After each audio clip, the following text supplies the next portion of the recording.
For what, over 60 years now, the Dyatlov Pass incident has been treated like a ghost story. A tale of Yetis or aliens you'd tell around a campfire. But that's not what we're doing here. Tonight, we're going to leave those myths behind. We're following a completely different trail, one made of declassified documents and cold, hard forensic evidence. And this trail, it doesn't lead to the supernatural. It leads to something, frankly, far more terrifying, a secret buried deep in the heart of the Cold War.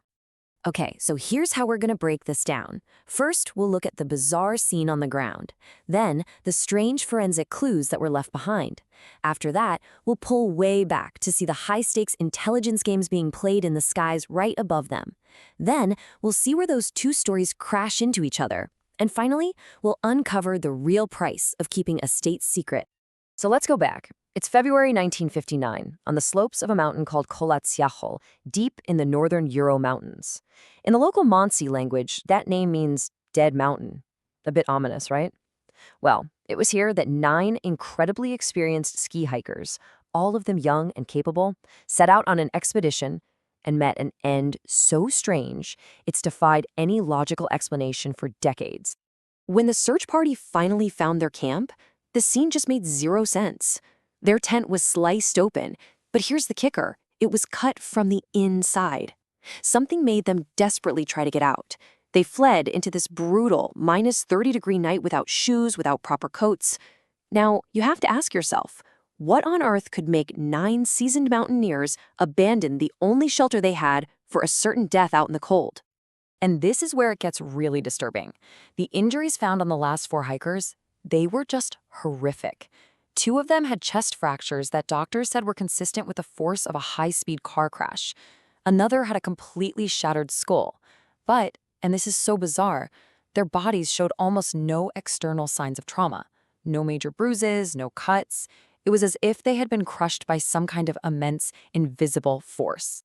So faced with all this impossible evidence, what did the official Soviet investigation do? It closed it, just 3 months later. And their final verdict? The cause of death was, and I'm quoting here, an unknown compelling force. I mean, what does that even mean? That vague, almost mystical conclusion didn't solve anything. It just created the mystery and kicked off a half-century of wild speculation. But here's the thing.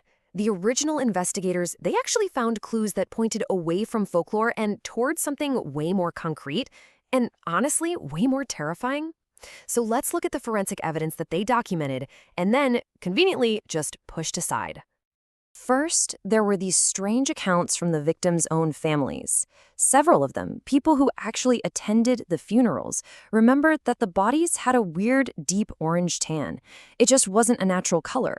It hinted at a very unnatural cause. And then there was this. A total game changer. The lead investigator, a man named Lev Ivanov, he ordered a radiological analysis, and guess what they found? Some of the hikers' clothing was radioactive. Now, specifically, they found significant levels of beta particle contamination on several different items of clothing. And get this reading was taken after those clothes had been lying in melting snow and running water for weeks. That means the original levels of radiation, they were probably much, much higher. Now, this physical evidence, the radiation, it didn't exist in a vacuum because at the exact same time, another hiking group, about 50 kilometers to the south, and other people in the area, they all reported seeing really strange things in the sky on the night of the incident. They described them as glowing orange spheres moving silently across the horizon. Okay, strange lights in the sky, unexplained radiation, horrific internal injuries. To understand how any of these things might connect, we have to pull our focus way, way out. We have to go from this lonely tent on a mountainside to the massive geopolitical chessboard of the Cold War. You see, the Ural Mountains weren't just some random wilderness. Far from it. This was the absolute heart of the Soviet Union's secret atomic project.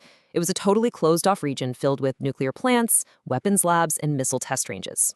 And because of that, it was one of the most intensely spied-on places on the entire planet by U.S. intelligence. And right here, this is the smoking gun. This is a declassified, top-secret CIA memorandum. Now just look at the date, March 31st, 1959. That's less than 2 months after the Dyatlov incident.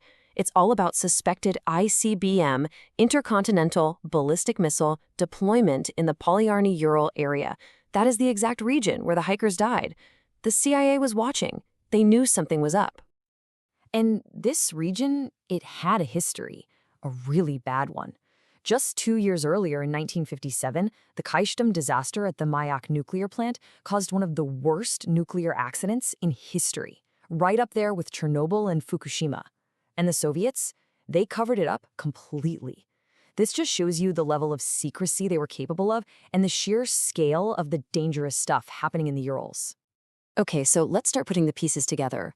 On one hand, you have 9 hikers who meet this bizarre, terrifying end. On the other hand, you have a top-secret military-industrial complex, and the CIA is watching it like a hawk.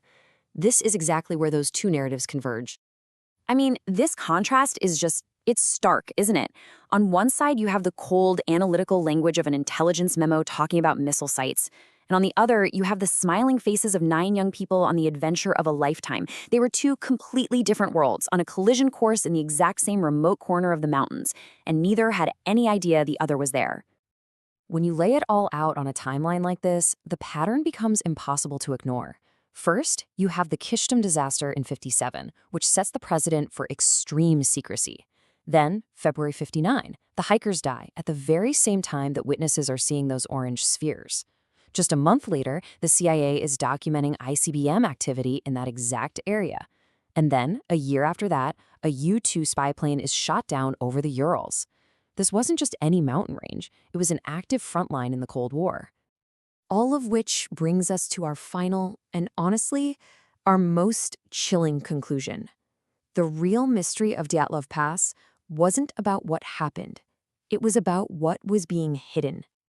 The families, of course, they tried to get answers, but they were just met with a total wall of silence. Igor Dyatlov's own sister remembered being told flat out, "You will never know the truth, so stop asking questions." That pressure to just accept the whole unknown compelling force story was immense. You have to remember, in the Soviet Union of 1959, you just did not challenge the state. So the case files were sealed up and sent to a secret archive. The versions that finally came out after the fall of the Soviet Union were incomplete. When you connect all the dots, the orange spheres, the radiation, those bizarre pressure wave injuries, and the intense military secrecy of the region, the most logical explanation isn't a Yeti, it's that these 9 hikers were just tragic, accidental witnesses. They were collateral damage from a secret weapons test that went wrong. The official conclusion from back then states there was an absence of a guilty party. But all this evidence, it forces us to ask a totally different question. What if that compelling force wasn't some natural phenomenon, but a national security imperative? And what if the real crime here wasn't the act that killed 9 people on a frozen mountainside, but the decades of silence that were required to protect a state secret?